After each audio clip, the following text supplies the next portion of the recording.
আমের মধ্যে দারুচিনির স্বাদ, হ্যাঁ। সাধারণ। আসসালামু আলাইকুম ওয়া রাহমাতুল্লাহি ওয়া বারাকাতুহু। সুপ্রিয় বৃক্ষপ্রেমী ভাই বোনেরা, এই আমটা হলো জিল 80। অনেক লেটের আম, কিন্তু আপনারা জানেন আমরা সিলেট থেকে ঢাকায় অনেক দূর জার্নি করে আসা এবং গাছ থেকে ফলগুলা ড্রপ হয়ে গেছে, যার জন্য ইনম্যাচিউর অবস্থায় আমরা টেস্ট করতেছি। তারপরও আমি এটা গত দুদিনে 2টা ফল খেয়েছি, আমি খুবই স্যাটিসফাইড এই অবস্থাতেই। এবং ম্যাচিউর আমটা অসাধারণ টেস্টি হবে। এটা দারুচিনির একটা স্ট্রং অ্যারোমা আছে এটার মধ্যে। দেখি আমার ফ্রেন্ডসরা কি বলে এটা খাওয়ার পরে। জিল 80। জিল 80, হ্যাঁ। বিসমিল্লাহ। এটাও ফাইবারলেস, জিরো ফাইবার। আরে রাখেন না, আমার তো ইচ্ছে করতেছে, আমি খেয়ে নিতে ইচ্ছে করতেছে, কারণ আমি 2-3 বার এটা টেস্ট নিয়েছি তো। দেন দিলাম। জিরো ফাইবার এটাও।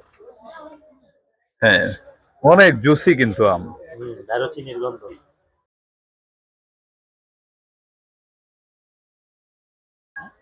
আমাদের আরেক ভাই গেল কই, দারুচিনি। সিনেমন দারুচিনির। আমের মধ্যে দারুচিনির স্বাদ, হ্যাঁ।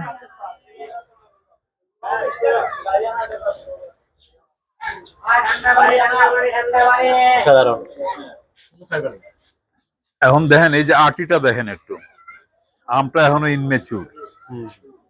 এই অবস্থায় তার জুস এবং টেস্ট, এই যে হচ্ছে আমের রিয়েল শেপ, এটা কিন্তু অনেক সুন্দর একটা কালারের আম। আরো বড় হয় এটা, অ্যাটলিস্ট 1 কিলো পর্যন্ত হতে পারে এর সাইজ। জিল 80, হ্যাঁ। ইনশাল্লাহ আমরা, না এটা লেট ভ্যারাইটি এবং অনেক জুসি সুইট, এবং তার যে সুঘ্রাণটা, এটা অন্য আমের মধ্যে এর সুঘ্রাণ পাওয়া যাবে না। দারুচিনি সুঘ্রাণ। চমৎকার সাইজ।